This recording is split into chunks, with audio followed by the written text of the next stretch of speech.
all those trade acquisitions, and the Yankees lose to the lowly Orioles. This is Corey, and this is the O The Anthem podcast. Good afternoon, everybody. It's Rob. Welcome to episode 382 of the O The Anthem podcast, coming to you from all over LA. But of course, Corey is still there, gentrifying the neighborhood one day at a time. Thank you for joining us. One neighborhood at a time. Yeah, whatever. Bumbled it. You can find us at anchor.fm/O The Anthem. A fine site for fine podcasting needs. If you say so. All right, so a lot of stuff to get to this week. At the top, my living nightmare. Well, my nightmares come to life, I suppose. Also, beloved children's book, all wrapped up in one. We're, of course, talking about Lollapalooza. See, did you ever go to Lollapalooza? No, but I wasn't against it. I went to like the Warped Tour and HF Festival, obviously. Those are like sort of similar. Back in the before time, though. Back in the before time. Well, yeah, and I mean, like, I think in the before time too, it traveled, right? Now it's like it's a standing thing. Like Lollapalooza just happens in Chicago. It doesn't happen like elsewhere. Yeah, I think so. I mean, perhaps it's shit. What's the one in the middle of nowhere, middle of the desert? Coachella. Yeah, it's kind of like Coachella in that way. Yeah. But yeah. Pictures coming out of Lollapalooza make me nervous. I remember to celebrate my vaccination, I went to Vegas. And the reason why I went the exact moment that I did was because the next day they were going to start opening up like everything in Vegas. And I didn't know if I was prepared for that. And I clearly wasn't prepared for that because everyone who's going to Vegas is now getting sick. So yeah. But I'm glad I went for that one night when I did, because it seemed like it was like the safest window to be in Vegas. But even that said, you know, in one half the amount of people that would normally be there at the same time, I remember looking around Las Vegas and going like, this is probably not the safest place to be at the moment.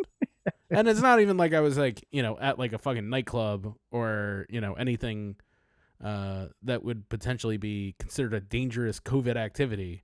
But when you're looking at a crowd of like thousands of people like jammed shoulder to shoulder and not a mask to be seen, it is I'm sure a lot of people are going to come back from that concert without any kind of COVID. Like they'll be fine. Like, other people will get sick, but not everybody. And they'll say to themselves, like, oh, okay, you know, I'm invincible. But that shouldn't be your litmus test, because that made me nervous. And I do just want to clarify, though, although Corey went to the Spearmint Rhino, that is, in fact, a non-COVID safe activity. That's not something you should be doing in COVID times. I didn't do that during COVID times. That's been a while. It's been like what, like 7-8 weeks? Something. Yeah. No.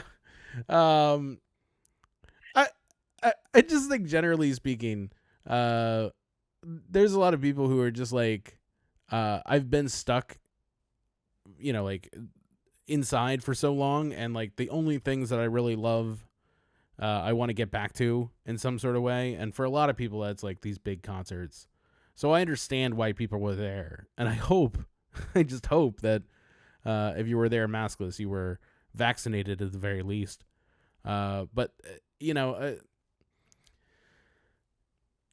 I'm still of the mind that I'd rather not get COVID because I'd rather not risk it. Maybe I'm just like unique in this way, because like I think at this point, being vaccinated and like, you know, I could probably get COVID, and they're saying that 99.99% of people will not get seriously ill or die from COVID if you're vaccinated. That's what the CDC had recently said. So, yep.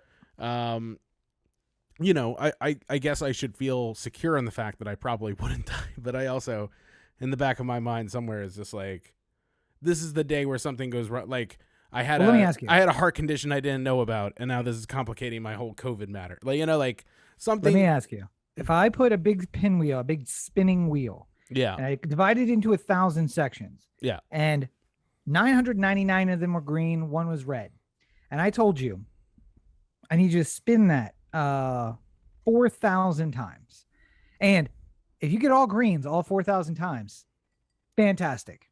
But If you get one red, dead. Are you willing to take, like, if I say I'm going to put a gun to your head, I'm going to shoot you if you get a red, are you willing to take that? I mean, that seems like just a better odds version of Russian roulette. It Only is. you're playing it with more turns. Yeah, a lot more turns. Usually you don't go safety. 4,000 deep in your Russian roulette game, but yeah, and you don't have a 1,000 chamber gun with a single bullet in it.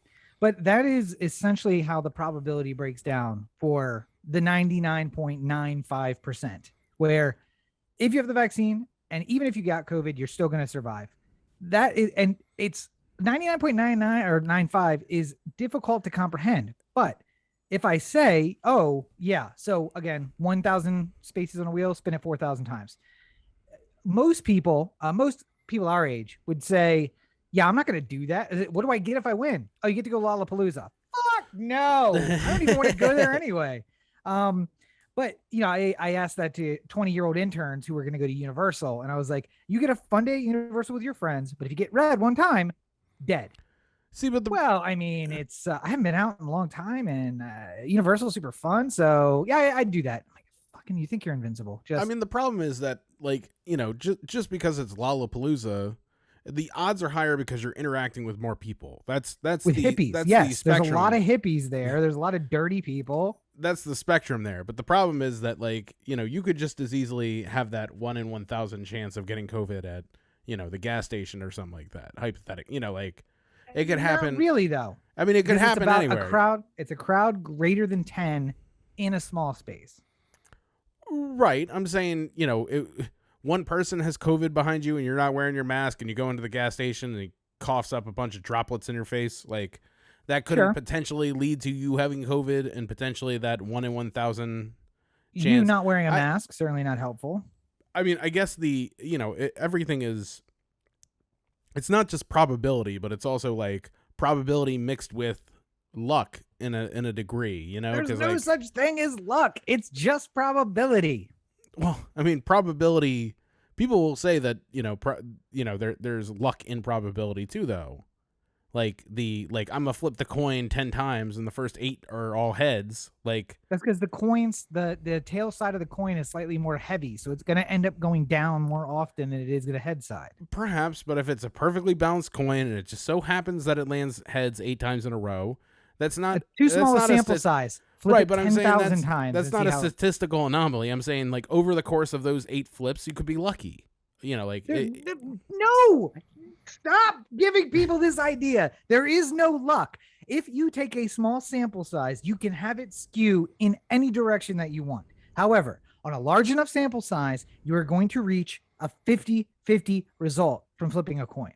Right. You will get that thing. But at some point along the course of that, you will have a lucky stretch where you have way more heads than you had at any other point. You might even go 300 heads to, like 92 tails at some point, like there could be a huge, I'm saying, like, just because in the end, over a long enough sample, it will become 50-50 doesn't mean that, it's always at every moment going to be 50-50, that's what I'm saying. No, that's how probability works. The probability says on a long enough timeline, if I live in a mountain by myself and I'm vaccinated, my chances of getting COVID are much lower because I'm going to interact with less people. I have less shots at getting COVID. But I could run into one person, get COVID, and then die, while the person who goes to Lollapalooza could be around 10,000 other people and not get COVID and not die. So your chances, are smaller. Your probability remains the same. Right, but I'm saying, like, chance and probability are not necessarily, like, there's luck there too. That's the other part of this triangle. Chance, probability, and luck. So you're saying there's some immutable force in control of the universe that is choosing whether or not people die? No. I'm just saying that, like, how many times have you ever you get on the highway? Like, I go to pick you up, right? And I'm bringing you back to my place. Sure. And then on the way back, we see a really nasty car accident has happened 10 minutes after I have passed it. Sure. And, like, there's a huge gridlock for miles and miles of people waiting to get through the car accident. You know, if I, for whatever reason, left 10 minutes later, I would be stuck in that. Like, that's not luck. No, it's not luck. That is the end result of not only one, but probably a million of decisions that led to the interaction of two cars at one point. That is not luck. It is solely based on decision making. Probability of 50-50. Their intersection with me, though, is the luck. No. Yes. Because you made a decision at some point, either that day or the day before, which threw everything into that alignment. The fact that you turned left instead of right, that you took that path to the freeway instead of the other path, all of those things which have basically an if or then, like a 50-50 probability, led to that result. It's not about luck, because a choice you make right now on this podcast could end up resulting in your death. Or it could end up having you avoid death, but has nothing to do with luck. It's about the outcome of decisions only. Well, let me put it in this context then. There is a chance that I could get a lollapalooza and not get COVID. And then there's a chance I can go on Joe Manchin's houseboat and get it. So how do you explain that? How do you explain that? Bad luck. That's how you explain that. That's God who's cursing you because you are homosexual and you're also against homosexuals. It's Mint Julep night on the Manchin boat. So we are, of course, talking about Lindsey Graham, who in a section that I entitled, "What the fuck are we doing?"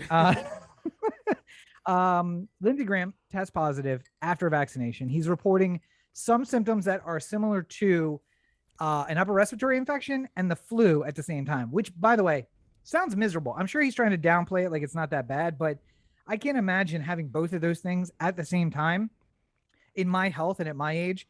Now double that worse in both directions for Lindsey Graham. And that's where he is. I can't imagine he is doing very well, but at least his publicist is saying he's doing well. So good for him.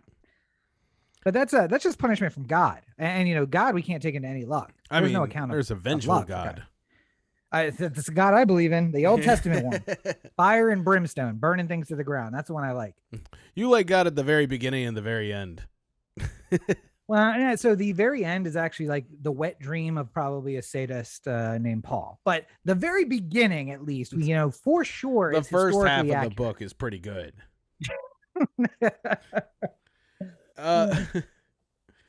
But it's all part. This is all part of the new push by Republicans and the conservatives in general to vaccines are good. You should go get vaccines.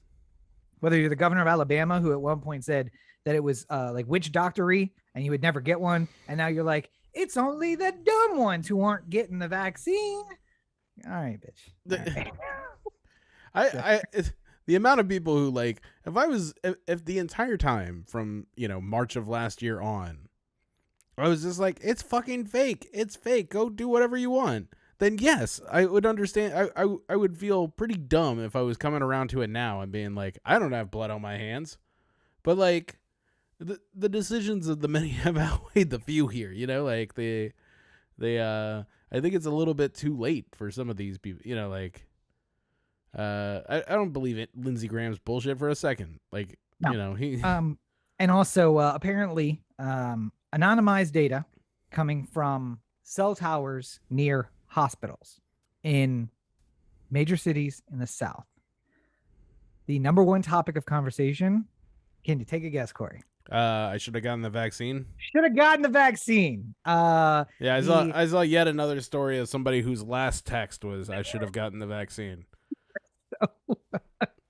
A lot of people realizing too little, too late. Because by the way, when you're sick with COVID, the vaccine does nothing for you. You're giving your body, actually, it probably would hurt you because your body's like, I got limited resources. I'm fighting this virus. What the fuck is this? All right. Why are you giving me more of what looks like the virus? Yeah, so, honestly, they should just give them the vaccine at the point in which they're in the hospital. Like, let's finish them off with science the way that God intended. Some 30-year-old in Denmark can't get one, but you want to give it to the people in COVID wards. Yeah, in respirators. I don't have that on our list, but that was another disturbing story. So I guess it's kind of related. We did hit our 70% goal. One shot in the arm of every American. He said July 4th. We hit it on August 2nd. So 1 month late. If we didn't have the Delta variant, would we have hit it? Probably not, because that's what is spurning. In fact, the 8 states with the highest current case rates have also seen an average increase of 171% in the number of vaccinations received each day over the last 3 weeks. So comparing the rate 25 days ago to the rate over the last 3 weeks, 171% on average, more vaccines. And we are now getting back to the message that we had before, which is our supply has run out. There are counties in Alabama and Mississippi who have no vaccine. Meanwhile, in California, they're like rotting on the shelves, and we can't get them to Alabama because once they got to their destination, it's basically like, no, this is where they're supposed to be. You didn't order any more, but this is what you have. So now there's a bunch of people in Alabama who can't get them, which I just find ironic. And I hope they get COVID and die. But I mean, that's me. So I think what's so weird to me is like other industrialized nations of the world, like not necessarily the ones who want to bankroll a vaccine, which is what America did, for instance, to like get so much vaccine up front. Sure. But like, there's a podcaster I listen to who's in Canada, and, you know, he's like my age, and, you know, like it was 40, a full, right? like, you know, 8 months later before he could get his vaccine. Like, he just got it like 2 weeks ago. He's just like, I was finally approved to get my vaccine. I'm just like, bro, you must have been fucking chattering teeth over there. Like, I mean, well, he's a podcaster, so he's probably living in his mom's basement and not leave. Wait a second. So anyway, yeah, I don't know. I think if you wanted it, you should have thought about it as soon as you had the opportunity. I mean, like, I wanted to get it as quickly as I could. I just didn't want to like fucking, I didn't want to, the week that I decide to step outside, like my mask fucking snaps, like a bird comes and takes it or something like that. Now I'm walking around, people are looking at me in the middle of, you know, like, I could have gotten that day, but instead I decided to venture out and a bird stole my mask, and now I got COVID. And I am looking now forward it's to the too late. return. I'm looking forward to the return of being able to give people without masks dirty looks, because I just like in the bodega here around the corner, they have a sign on the window that is masks are required. And nearly every time I go in there, I see them having an argument with somebody at or near the door about the mask. And I'm just like, is it really that much? Like, how are you so in your own shit that you cannot just for a second think of anyone else in the world and wear your fucking mask in that we know you already have because you've had one for the last year? Just wear it in the fucking store. Is it really that hard? But there's two people who are too self-centered. They don't care. I always think about it like not having your license and going to buy cigarettes. Like, there's been times where I've like walked in to buy some cigarettes. I look and I'm like, oh fuck, I left my license at home. And then I go up to the counter, and of course they ask for it because that's the only time they do when they know you don't have it. Yeah. And then you look at them and you're just like, listen, I forgot it, but I don't want to go all the way back and come all the way back here. Can you? I'm 1984. Can you just take my word for it? And they're like, no, of course not. And I'm like, fuck you. To be fair, you look like you could be 16. So, I mean. And you got to be 21 in California. So, yeah. I get like why there's rules, and I get why people argue. But at the same time, like, you know, no shirt, no shoes, no service. Like that's been accepted parlance forever. Yeah. Like, you walk in without a shirt and the person says, hey, you can't be here. Like, what do you do? Like, you don't own the store. Like, you have to go. Like, that's how it works. By the way, I've heard that you can cheat the ID system by quoting the lyrics to the Fresh Prince of Bel-Air theme song word for word, and if you do them in order incorrectly with the correct beat as well, then the cashier will just be like, well, yeah, you old as fuck, and then they'll just sell you the cigarettes, so it'll be fine. I'll try that next time it happens to me. It's like, or no, sir, also, you need a license.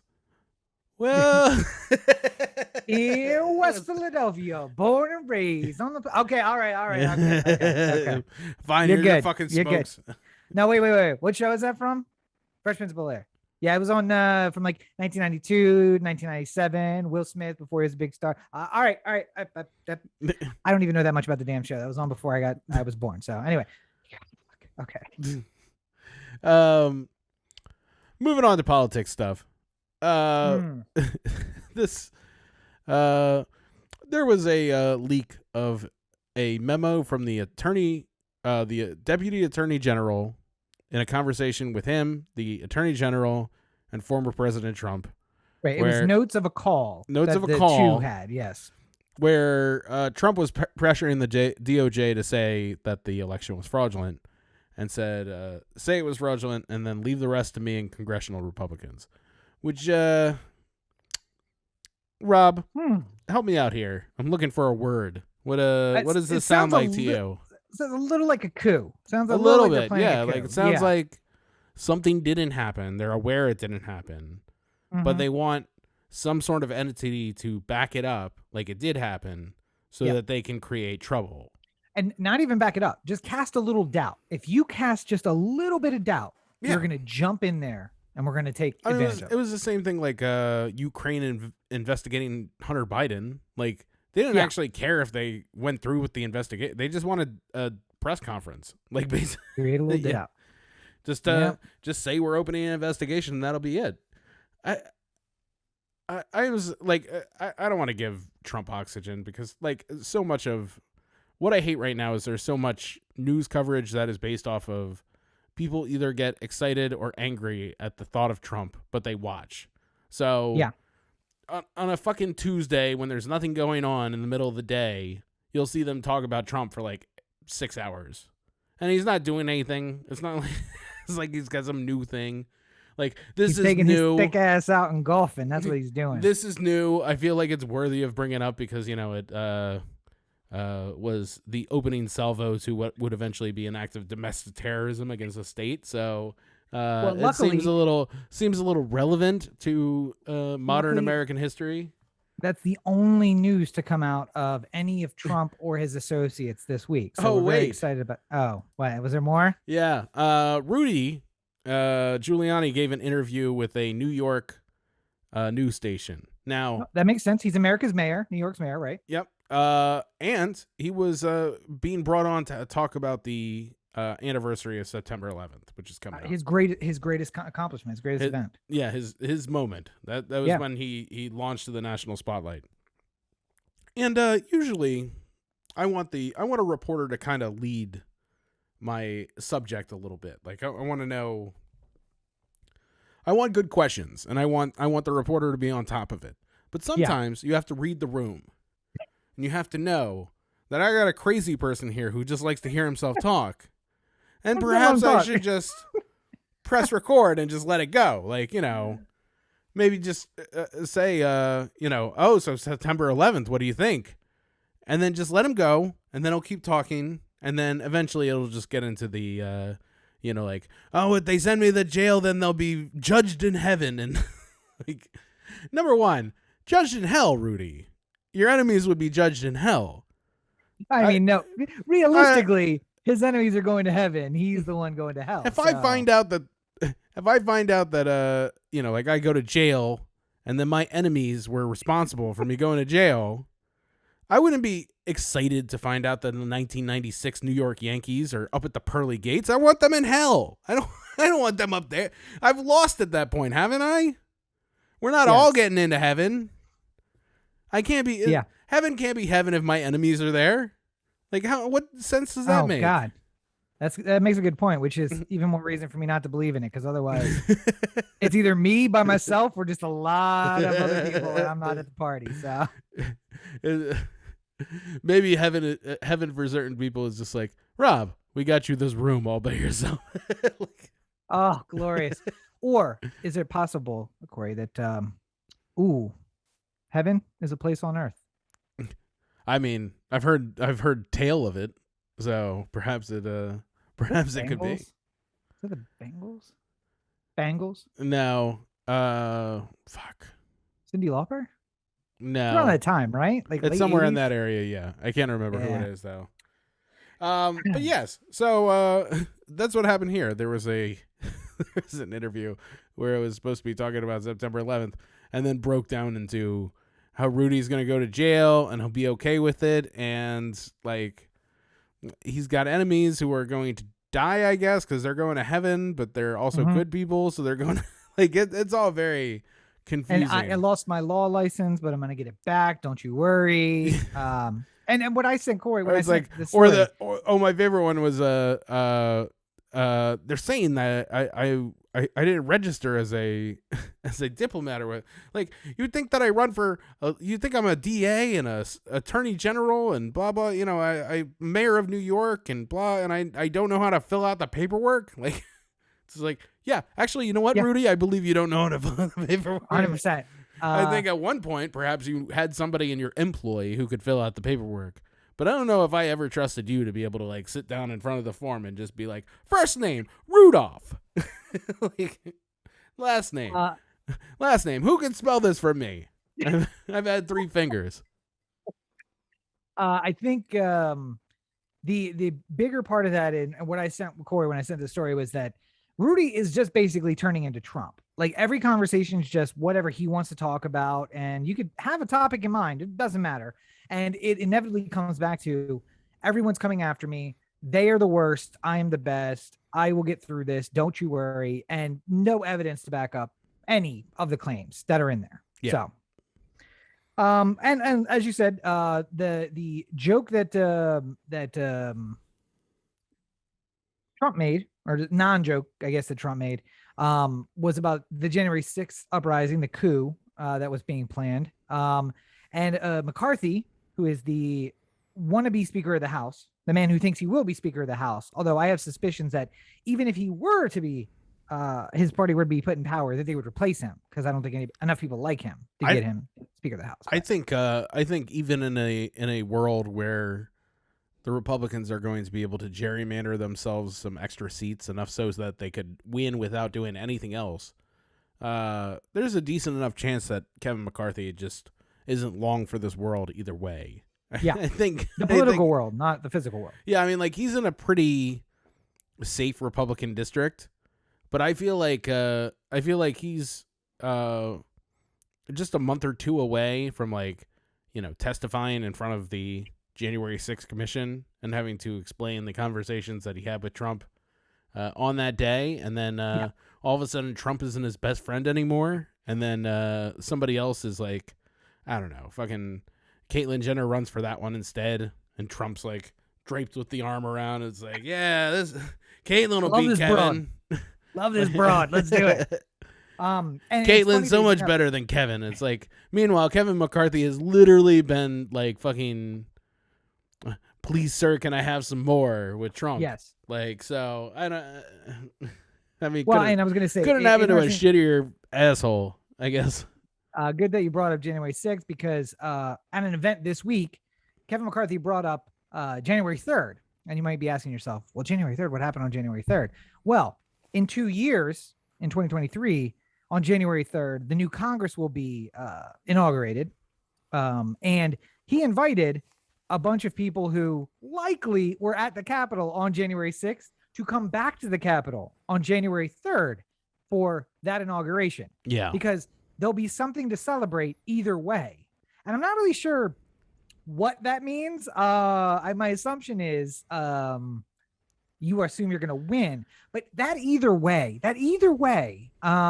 makes me think like, well, we didn't pull off the coup the first time, but we could get it done the second time. Now we learned our lesson. It's not even the coup at this point. The part that really I can't get over, and I won't be able to, like, there's no way, you know, say Trump's in prison, right?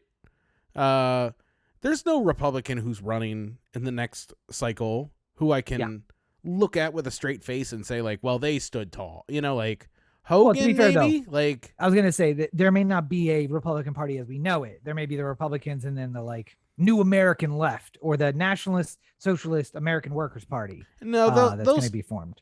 I mean, the Republicans will still occupy their space for a little while. I think the left is more likely to split into secondary parties than the right is at this moment, because there's not a party of Trump. That's a problem. Like, there's a lot of people who want to vote for Trump and not vote for anyone else. And like,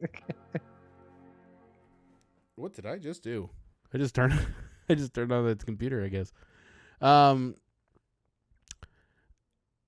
Yeah, I mean, like, it's not like these people will be back to vote for Lindsey Graham when Trump isn't on the ballot. You know what I mean? Yeah. Like, No. and And I think that's going to be their biggest problem in the mid years is that like typically the out of power party picks up seats, and they're going to be able to jerry rig a bunch of different districts, but there's just a bunch of voters who don't care about you. They care about Donald Trump. Yeah. And if he's not on the ballot and he's not out in your district saying, hey, come vote for this guy, I need you to come out and vote for this guy. And I mean, then like, they may not come out. I don't hear the Trump crazies in my life. I mean, like, I don't listen to them that extensively, but the Trump crazies that come in through my life, yes. I don't ever hear them say like, man, I can't wait until after Trump has exceeded all of his term limit and stuff like that, and then I'm gonna vote for Matt Gaetz or like Marjorie Taylor Greene. They're not saying it because like they're Trump loyalists or something like that. They're saying it because they're idiots and those two are bombastic and blah blah blah. Yeah, like nobody, and Trump will just railroad every single one. Like, Ron DeSantis is like basking in the warm glow of Trump right now, but he's only 2 months away from like Trump saying some shitty thing about him on Newsmax, and now that's it. Like, Ron DeSantis is a joke. I mean, he's already a joke because he's doing literally nothing about the pandemic, which is assaulting his state. That's not true. That is not true. He is doing a lot, and all of it is the opposite of what he should do. No mask mandates, no mandates of any kind. Schools are going to be reopened and in person. You can shop wherever you'd like to shop. Not only reopened and in person, but if you put a mask mandate in unilaterally at the school district level, like you get cut off from state funding. Yep. So like every child will have to just decide for themselves whether they want to wear masks, or teachers and all these people. Like, it just seems like a recipe for danger. I'm curious what kind of contract the school board teachers in Florida have in terms of protections against this sort of thing. Because like, I know LA County or LA Unified. Yep. Had a big war going on with local party and state party people when they were trying to reopen the classrooms early on in the pandemic. So I don't know. Like, it just seems like there's a lot of stuff that like Ron can't be responsible for, but he's also like making every wrong decision there too. So I don't know what to say about that either. Like, well, and I want to make sure we touch on the second part of Kevin McCarthy's worst week ever, which was not only did he invite everyone to come down to the Capitol on January 3rd, 2023 to celebrate either way, but then he was handed a gavel, an oversized comic. I imagine it's one of those squeaky gavels that used to get at Chuck E. Cheese. And he made a comment about how he would hit Nancy Pelosi with it. Yeah. And listen, I'm going to say what everybody's thinking. Yes, we would all hit Nancy Pelosi with the giant gavel, but you said the quiet part out loud. That's what we're all thinking, Kevin. You don't actually say that, because then every person in Congress gets to come up and rail against you, like threatening violence. By the way, during the commission that's looking into the day of violence at the Capitol. By the way, my favorite new Mendoza line is Al Franken resigned over less. Yes. Like, this is always like Al Franken, when he was a comedian, acted like he was honking some girl's tits. Like, that was the great crime that Al Franken committed. While she was sleeping. Yeah. And they were on a comic USO relief tour. So yeah. It was all comedians. No one had a problem with the picture. The person in the picture saw it later and laughed about it. But the existence of the picture and that action caused Al Franken to resign. Yeah. So I mean, like, fuck are we as a country right now? So honestly. I mean, like, if you asked an independent arbitrator, if you were just like, does this joke picture rise to the same level as somebody saying they choose to assault the sitting Speaker of the House?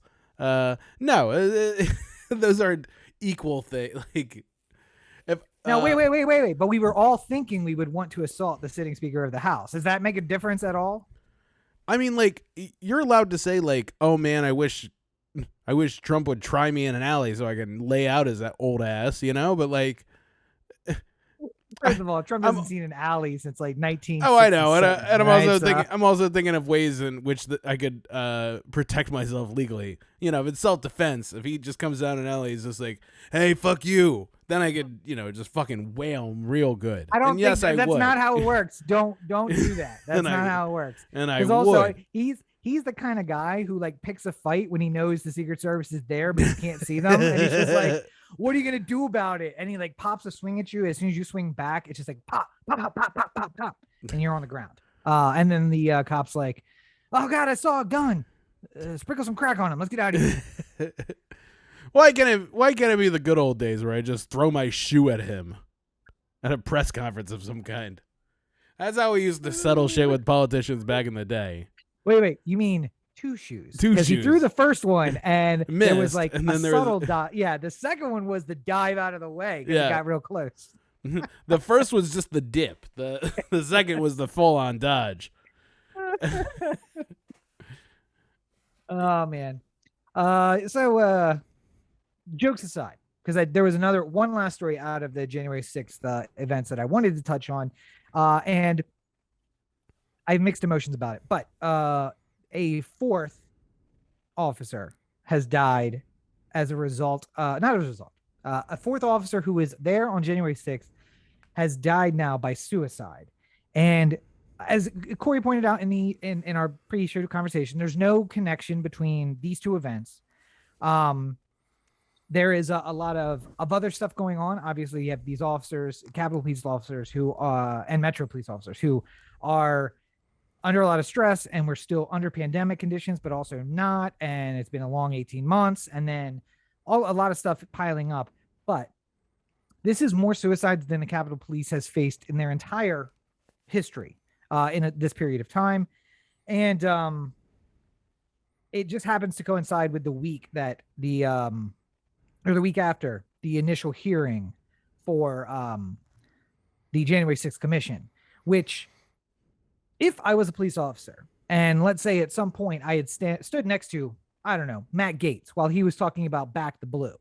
And then I heard him come out after that testimony and say things like, I was here on the 6th. It wasn't that bad. It was just hugs and kisses, or support as somebody who did say that. Or go to the jail to visit the quote unquote freedom fighters or political prisoners that are locked up with very serious crimes like trespassing in the Capitol. It certainly wouldn't help an underlying mental health condition that's been exacerbated by a 18-month pandemic that led to a lockdown for most of it, except for not for cops, because essential workers. Yeah. So there's a lot of factors, but I would just say the but-for test tells me that there is likely something to do with this. It may not be the reason that it happened, but certainly it is in the causal relationship that led to this. And I think you can't say that it isn't in that train of thought in one way I or don't another. see how it could help. I mean, it definitely couldn't. That's where I'm kind of like, and again, like, just take your job, like whatever. Hypothetical listener, you are the manager of a regional baking company and you make rolls that get sold to restaurants and fast food operations. Not for the gays, though. I don't make them for the gays. I'm in Oregon. You have no complicated political alignments that are making you the center of controversy. You're just a normal, everyday American who is the regional manager of a baking company. Can I count to 12, or is it somehow 13 all of a sudden? If all of a sudden people started showing up at your place of work and fucking going crazy about what kind of sugar you're using in the bread, and then you're worried that every single day these people are going to come back and that the bread that you defended won't stand up for you, then you would be in a very complicated place. Like you wouldn't feel good about going to work knowing that this was the site of this traumatic thing that happened, Also, keep in mind that other bakers in other parts of the country, bad apple bakers, not all bakers, not like this baker. This baker is this baker is a good baker. Are killing people purposefully taking people's lives in some uber violent ways, like blood kneeling on someone's neck after someone was convicted of killing someone for kneeling on their neck. Which I'm starting to wonder that this thing is getting a little bit out of pocket. This example isn't working anymore. No, but they do have that stress. Like, listen, they have the stress of people like me shouting like, "You're all murderers and you're all guilty," because if you don't stand up against the dirty ones, you're all dirty. Yeah. And then you have the people who are supposed to have your back turn on you. And I mean, with the guy who testified and said, "Yeah, no, they were trying to recruit me in the crowd." And then when I said no, later on, I saw the same guy who tried to recruit me swinging a flagpole at me because I said no. What would have happened if I said yes? I don't know, because I said no. But they tried to kill me because I didn't join them, basically. Yeah. So you're only my friend as long as you can do something for me. Otherwise, nothing.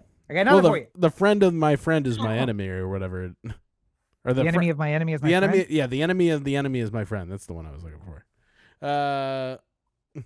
The one who gives me access to the Capitol when I'm trying to overthrow the government is my friend. Yeah, true.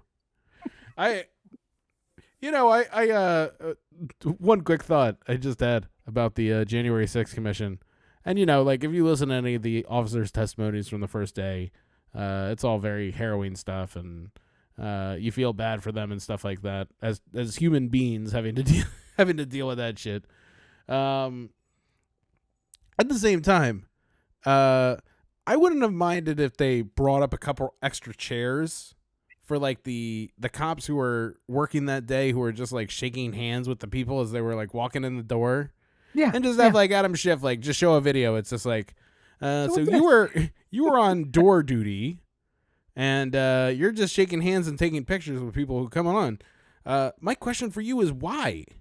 And then just have them explain. Like, it's like a little bit of like you need to have that comic character in the middle of your drama, because you need a moment to release. Like, it's tension release. Part of the definition of my job is greeting visitors to the Capitol. Nothing in there does it say how they got in the Capitol. I saw visitors. I greeted them. Would you want me to do anything less for, I don't know, the king of Spain? No, I treat every man the same, whether he's the CEO or the janitor or someone who's I take pictures of people who come in the Capitol all the time. Generally, the ones wearing Nazi memorabilia are not German. I will say that. It's very weird. It's a lot of guys with Southern accents, not so many German accents. But, what can you do? Yeah. And I've moved the list around, Corey, if you'll notice. And I feel bad about doing this because I do want to talk about the Olympics, and I don't think in any way it falls into the same category. But I suppose people at home may disagree. So I suppose it's time for Sportsball.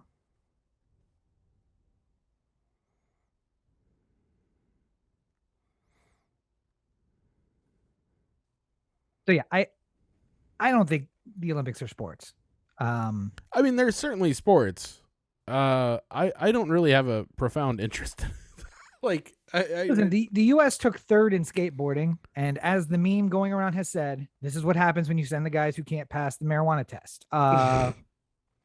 We should have taken every standing position, women's and men's, gold through bronze. Everything. Are they testing skaters? Yeah, they have to test randomly everyone. So if you're, Tony Hawk and you're like, listen, man, I live in LA. It's California. Bro, I got bad knees. I don't know what to tell you. I got a prescription. Okay.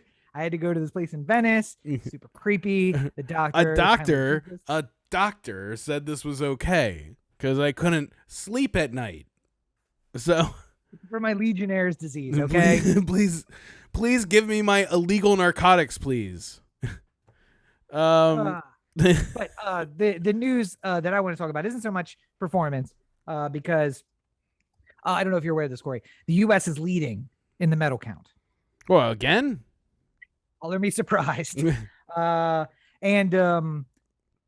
favorite comment was someone from the basketball team said this, and then it was like asked and echoed by everyone around different sports. But like, why do people play so much harder when they're playing for their home country team against us rather than like just in our regular, like if you go to the international track and field competition, it's just basically like your name. And yes, you're from a country, but like, it's just you though. You're competing in your own person, but then they compete so much harder when they're competing for their country. And I'm like, other people like their countries. Other countries are good. I think there's something about countries though that are like fucking like so I watched the US versus Mexico in the Gold Cup yesterday, right? Watched more Gold Cup than I did Olympics in the last couple weeks. Also not a sport, just argument. Go ahead. And I didn't give a fuck. I thought America was going to lose the whole time because Mexico is a better ranked team. And I was just like hoping that they'd keep it competitive. Turns out they won. And that USA! USA! That was a nice moment. But the part that gets me is like, if there's nothing on and all of a sudden I see like an Ireland versus Spain soccer match, I'm going to watch and I'm going to root for Ireland. Am I Irish? Like, am I from the Isle? No. But is my bloodline from there? Yes. And that's all I need to have a rooting interest in this game. And I don't know why. I feel like for whatever reason, like there's this idea of country, even in the abstract, which is like something that means more than like your place of employment, you know? Like, so I sidebar, my mind went down a weird turn because I was going to ask you if you'd gotten any genetic information to confirm that, because I feel like that's also maybe Irish. The way your skin reacts to the sun, though, very Irish. But I highly recommend the show Hacks. I binged it in its entirety on Sunday, but there was a line out of it that made me think of, which is so I went home for the weekend. I got this uncle who's really, really arguing against the 23andMe thing, and then another guy is just like, so he's definitely a serial killer, right? Like, definitely a serial killer. And I think about how much I tell my family not to submit to any of those genetic tests. And they did so anyway. So at some point, the podcast is just going to end. Although Corey's true crime podcast can start up at that point. Inside, how did I not see it? Inside the new Golden State Killer. How did I not see it? I do episode after episode going like, you know what? The clues weren't there. I don't know what you want me to say. I was going to go the other way, where you can just go back through the podcast and be like, here's where I should have known number 17 and play the clip. It's like we were watching Zola last night. It's like, this is strike number 2 on that bitch. Yeah. Also, we saw Zola. Highly recommend if you haven't even heard about that. It's based on a Twitter thing. Thread. When I saw the Twitter thread, yeah. And when I saw the Twitter thread back in 2006, 7, 8, 9, whenever it was, I remember sending it to Corey and being like, this is like my life. And then they made a movie, which is basically biographical for me. But not from my perspective. If you want to know which one Rob is, he's the white guy that's in the car. I mean, theoretically, I guess, yes. Just follow his story for the rest of the way, and then it'll be... I like to think of myself more as X, but yeah, I mean, technically speaking, I guess. Except for I would have hit that pool. How do you miss that? It's a big target. Just, off into the pool. You guys will know what I'm talking about later. Anyway, so news from the Olympics. 2 big stories that are more political than they are Olympic. But a Belarusian track and field person apparently made an offhanded comment about how the director of the track and field program signed her up for the wrong race. And I believe my understanding is it was a joke meant at like, I did the Yakov Smirnoff thing. Like, in Belarusia, we decide what track you run. And so I think she was making a joke, but what she neglected to remember is that the dictator of Belarus has a brother, and that brother was basically in charge of the whole Olympic program. So the dictator took it really personally that she insulted the way that the Olympic program was run. And apparently 2 guys just like that showed up at her place where she was staying in the Olympic Village, and they were like, oh, well, since we signed you up for the wrong race, kicked down her cardboard bed. To be here. Yeah, so they got her, and we're gonna take her to the airport. And like Japanese officials were like, "You look like you might be trafficked. What's going on here?" And then the IOC intervened, and apparently now she is in the Polish embassy asking for asking to defect, basically from Belarusia, because she is scared that if she returns, she might be murdered. And I know I say a lot of things about America and how shitty we are and just a terrible country, but I will say I do say those things with a level of like, I don't want to use the word freedom, but I guess freedom's the word. Like, Appreciation. I appreciate the fact that I can say that and that my family doesn't like get disappeared into a van somewhere. Because apparently also she tried to reach her family who are now not able to be reached, which, you know, means they could be alive in a prison camp. They could be dead. Who knows? That's how Eastern European dictatorships work. They could have gone fishing. Maybe they're on vacation. Yeah, they could be out of touch. They could be used as blackmail leverage to get her to come back, and then all of them could be murdered together. Hey, who knows? It depends how creative the dictator of Belarus is. But we should be thankful for things like being able to say, yeah, we're all thinking we would, you know, beat the Speaker of the House with the gavel, right? We were thinking that. That's fine. And then just cut to Vladimir Putin being like, he said what? He did what on podcast? Oh, just imagine this podcast. We are Russian in Russia. Okay, now imagine it's episode 3 because that's all that we would have. After that, everybody just disappeared. I just like to picture Putin with like an old iPod and like the earbuds that like have a string connected to them. Yeah, and he's just like listening. He's like crushing it in his. He's like, "Go get podcast, man." I have. Oh, you're the funny man from the podcast, huh? Ooh, okay. Tell me a joke, make me laugh. What am I? What am I, a clown? Am I here to make you laugh? Go ahead. I have great sense of humor. Tell me a joke. Funny man. I do love that my Putin is very much like based in James Bond villains, and yours is very much based in Natasha from Boris and Natasha. You have a very, very sensual edge to your Putin that I've tried to avoid. So good for you. Come here, lay with me. Also, there is almost, it's the intonation Bearskin rug built for 2. The intonation is there, but it's just missing the thing that would make it an accent. It's you're like cutting the word short, but you're not putting all the love into the language. I also there's a way to do it. Maybe I should just do like a half-ass Putin of some kind and just like make that like a character and I'll just put it on the internet. I mean, I could go through the rest of this podcast and I could be speaking in my lazy Putin. Lazy Putin. He'll find a way to disappear you here in California from Russia. Don't mess with I have so many things to do, but I wish to sleep because I lazy Putin. You know, polonium is very small. So many defectors, so little time for me to sleep. It's the worst Russian accent. It just keeps getting worse. Anyway, so another story out of the Olympics, which I only want to speak about because I hate people, generally speaking, but I especially they're awful. People are awful, and the internet will show you that.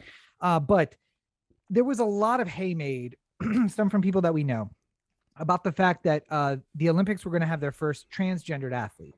And she competed in the powerlifting or the whatever the event whatever it's called. You lift a big heavy weight over your head.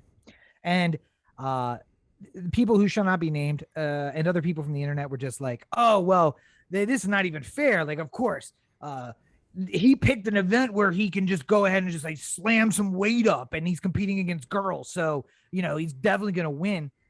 And then she did not even make it out of the initial round after all of the like hate talk about overperformance based on being transgendered. And my message is just like, I think what we were talking about on the call, Corey, is absolutely accurate. If Corey began to question his own sexuality and his gender, and he just decided to wear an earring. Or it doesn't even have to go that far. If I just wanted to wear an earring, like if I just decided one day, like, you know what, this is something that makes me happy. Like, I'm using that as an example because it makes me sound like a shittier person in your example, and I want mine to be less shitty. But yes, let's say wearing earrings makes him happy, and he's questioning his gender, and this is his way of expressing it.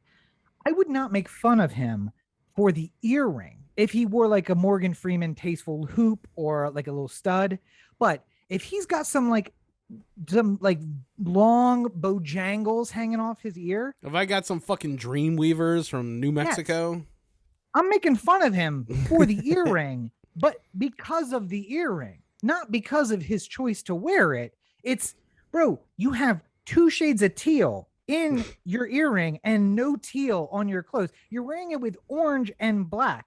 Nothing about this works. You have no taste of style.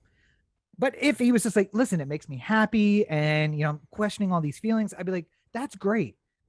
That is a fucking ugly earring. And I thought you could only get more attractive from where you started. I was wrong. None of that has to do with the fact that he is exploring his gender identity. Your other example was if you wanted to wear a tutu all the time. As part of this exploration, he starts wearing a tutu. I will 100% make fun of him for wearing a tutu.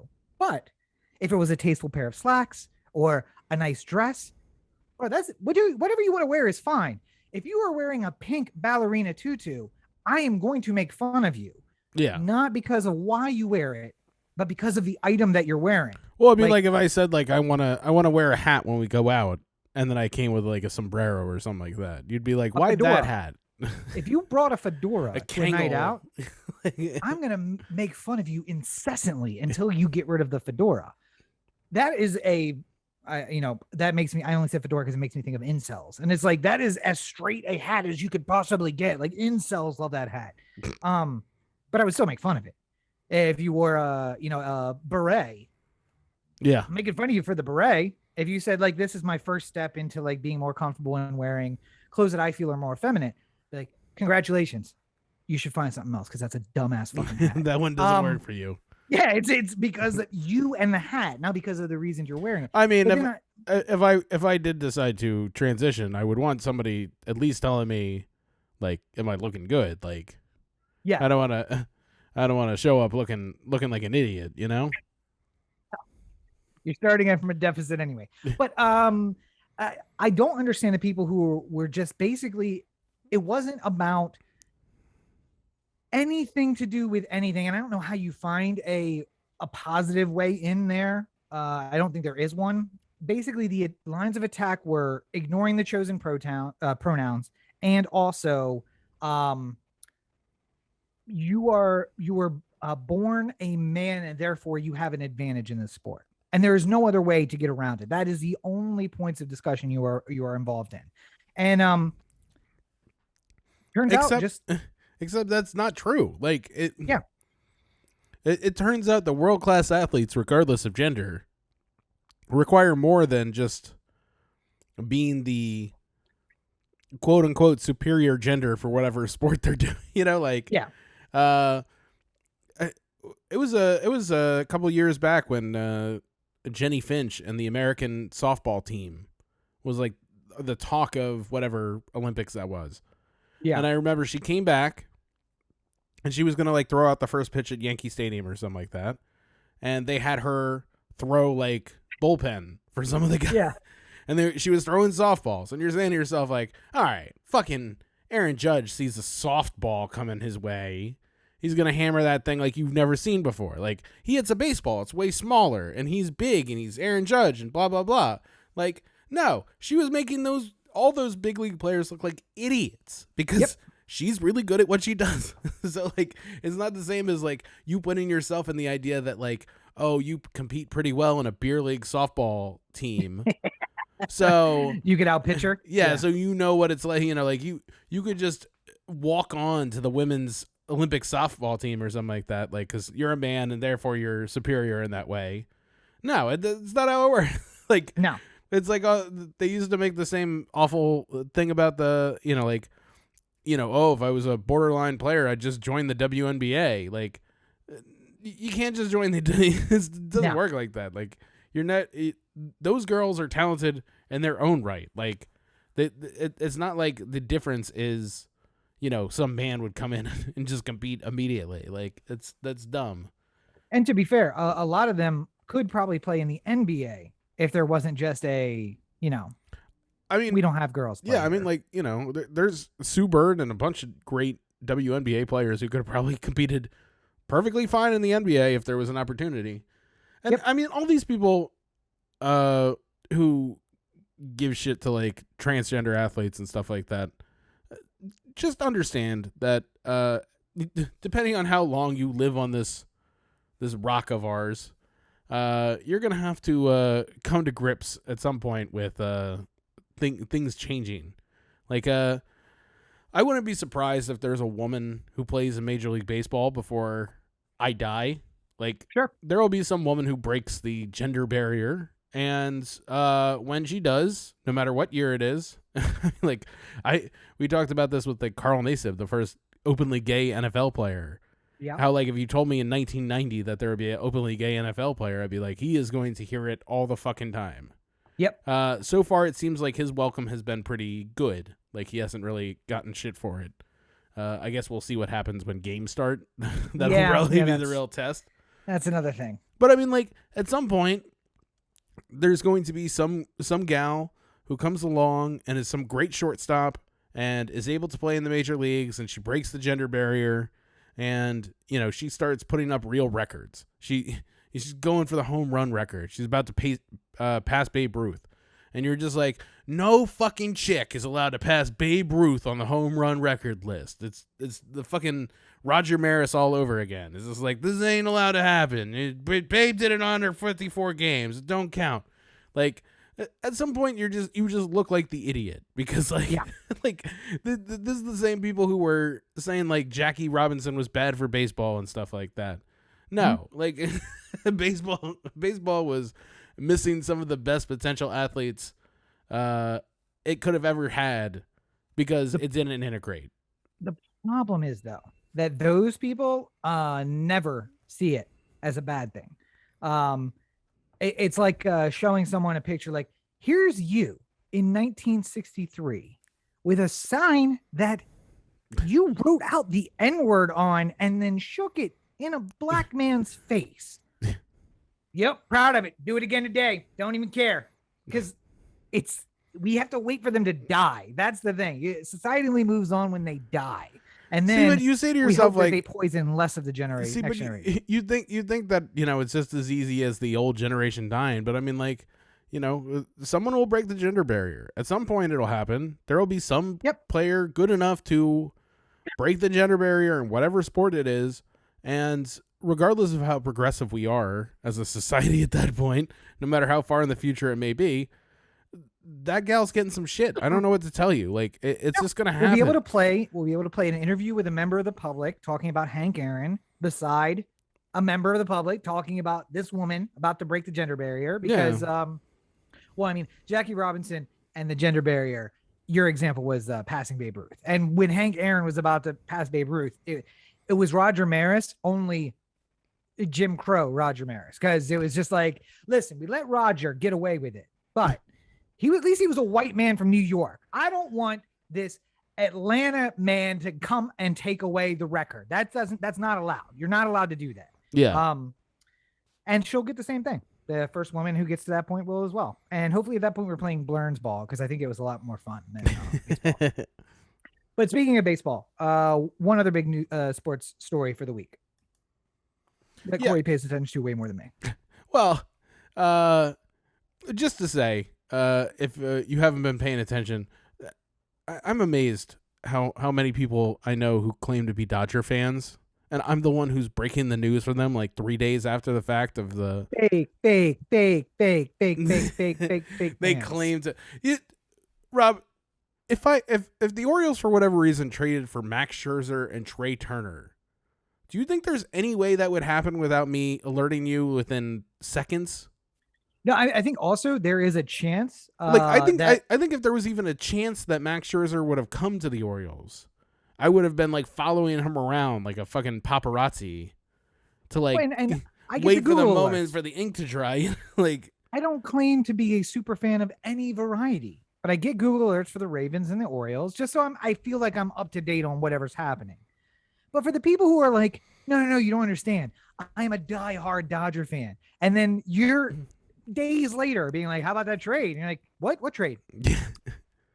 Oh, the NBA style Or free agent exchange at the end. Or the like, I am a huge baseball fan. It's just like, you guys just got Max Scherzer, and it's like, who? Cool. Who? That's cool. I'm Yay. sorry, who is this guy? Is he some young hot prospect or something? Or Yeah. No, he's gonna go to the Hall of Fame. He's one of the he's one of the 10 best pitchers of our lifetime. Like, what's wrong with you? Great. That'd be great. So when I skip out of work early to go to Dodger games for the playoffs, I'll be able to see this Matt Sherwin. Who is it? What? Matt Sherwin. Yeah. What was interesting about it was that there were huge names that moved, and usually there's not as many big names that move at the MLB trade deadline, but there were a lot this year. So it was just fascinating in the sense that, like, you know, like, teams just fucking gave up. Like, the Nationals were just everything like turning into the NBA, where it's just like, let's make these just okay. The season's over. Let's see what we can get out of a trade right now. I think in some cases it is, but in other cases, I would imagine that the Nationals want to try and get back to winning as quickly as possible. Yeah, because they kept Soto, so I mean, like, they're just going to build a new team around Soto as quickly as possible. They don't want to waste any years with him. But like the Cubs, who just gave away like literally every player of any kind of value whatsoever to whatever team would give them a prospect in exchange.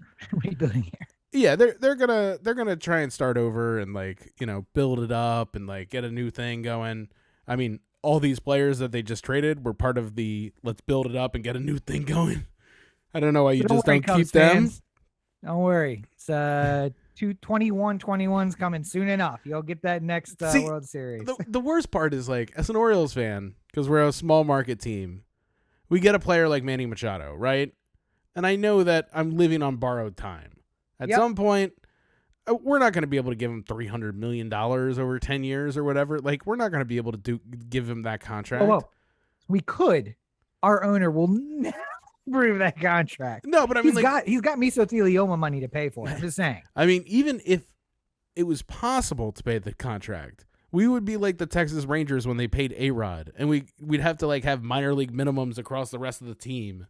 And no chance of actually winning because we're spending so much money on Manny Machado. You know, like would you be interested in part ownership of the club? But we'd give you a 50% interest. But when you are the Chicago goddamn Cubs, like, as much of a license to print money as anything else in this country, like, they didn't win for over 100 years a World Series. They didn't even get fucking close. And you know what? You know what they had every fucking season? Sellouts. Every game. Every day, sellouts. People love the fucking Cubs, regardless of whether or not they won or lost. And they finally won, and you have a chance to fucking do something about it. And you're just like, let's just let these guys go and do it again. I'm sure it won't be easy. Well, we broke the curse, Corey, because luck and curses, these are all real things that people have to worry about. Meanwhile, Rob's like, I think I'm taking crazy pills. Every day of my life. One super quick thing though, not trade deadline related though. Somebody before they decided to change the name from Cleveland Indians to Cleveland Guardians should have done the bare minimum of research, a modicum of research, which is literally go to Google Chrome and type in clevelandguardians.com and see what happens to see if something's there. We talked a little bit about how they changed the name to the Guardians, and apparently there's a roller derby team that is called the Cleveland Guardians, and they're not giving up the website, and it doesn't look like they're necessarily inclined to give up their name either, and now they're selling Cleveland Guardians merchandise on their website. So, like, let's forget about the plural. Let's go to the singular, and we'll search for theguardian.com. I think that might be available. It'll be available. The name on the front of the jersey isn't as important as the name right after the front of the jersey. Yes. But yeah, so the roller derby team hopefully making hay. They need to expand. By the way, I clicked on 3 links and none of them worked. It just the timeout error. They need to increase their server space at this point. And by the way, put your store on the front page and people can see it. These are buying Guardians gear. Like, oh, I didn't know we were changing the colors too. Cool. Oh, all right, I'll get a teal. The moment blue is jersey. now. The time is Make nigh. hay. Yeah. Listen, you think Four Seasons Total Landscaping had a fucking shitty ass site after Rudy Giuliani had a press conference? No. They got on that quick. Four Seasons also got on it. The hotel got on it really quick too. They're like, we need to change the name. I don't no Trump Hotel. How about It was that? funny, by the Sound way. I read a story today about how there's a Four Seasons, like it's called Four Seasons, but it's a different landscaping company basically. good? Yeah. And out here in California, and they were hired to do like, I don't know, like fucking floral arrangements for some sort of Trump event that he didn't end up making because he got COVID. Oh. But he was like, the guy was just like, he thought it was so weird that his Four Seasons got usurped by another Four Seasons in Philadelphia. Like, this is like, there's a run of them like hiring what they think is Four Seasons. Like, it's pretty funny. I think I would have got on the horn to clarify. Like, just so you know, this is not the Four Seasons Beverly Hills. This is the Four Seasons Encinitas. You wouldn't fucking stop if you were the manager at Four Seasons Total Landscaping. You wouldn't say like, "Hey, Rudy, just so you know, this is a landscaping company. We're next to an adult bookstore." I think you got the wrong place. We could do a press conference. 100%. Yeah, absolutely, not a problem. Plenty of parking space. Okay. We got a wall. We got do you need some electricity? I can run a wire out or something like that. Anyway, an we're getting off the extension topic. cord rattling around here somewhere. For the Guardians, make hay while the sun is warm, or whatever the saying is. Sun is shining. Yeah, make hay while the sun is shining. And that, of course, is the end of Sportsball.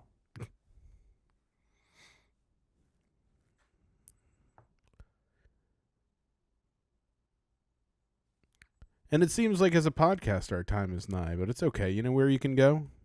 Where's that? OTheAnthem.com, Corey, OTheAnthem.com. OTheAnthem on Twitter, Instagram, Facebook, and the listener line, 443-219-7595. What's that number again? 443-219-7595.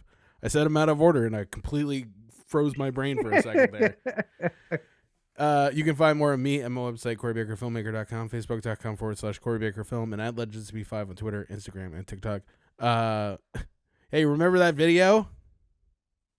I was going to put it up on Tuesday when I put up the O The Anthem video, and then I put up the O The Anthem video, and then I said, I'm done putting up videos for the day, and completely forgot about it. So go see it now. That'll be it. Oh, is it actually available? Oh, good for you. I mean, will be tomorrow when I do it at the same time as the podcast. So, talk about not learning from your mistakes. I know. What can I say? I'm an awful content creator. I can't. I'm so busy working on the ones that I get paid for that when I get home, I just don't do the ones I don't get paid for. That's weird. Oh, well, of course, you can find more of me at Robert and Cheek on our social networks. Check out Foe, which is basically a book of me telling tales that are absolutely not true. And that Foe is not short for autobiography, as in fake autobiography that may or may not be based on my real life. So just thinking about that. But you can find links to that at robertandcheek.com and links to all the other stuff. I'm working on more stuff coming to YouTube, hopefully soon. I have it all edited up there. I just don't, unlike Corey, I don't care. So I just let it ride. Who cares? Again, I go back to the 4,400 minutes of content created in 2020. 2,200 minutes watched. Of that 4,400, at least double that for preparation and filming time. So 8,800 minutes of effort for 1/4 of the amount of time watched. Hey, listen to you guys. You sent me a strong message. What you want is Kizik's unboxings and what other nonsense that people watched? Whatever. Unboxings and Cetera pillow. Cetera pillow discussions. Yeah. So I'm gonna try and give you that instead of the other stuff. Although working on a political video, so that'll be sure to kill the channel. Sure. Yeah. You'll have to start a new one. All right. Well, I think we've done good here today. We've done something. I don't know if it's good, but as always, you're listening to the O The Anthem podcast, part of the O The Anthem digital network. For Corey, this is Rob. Have a great week, everybody. Toodaloo.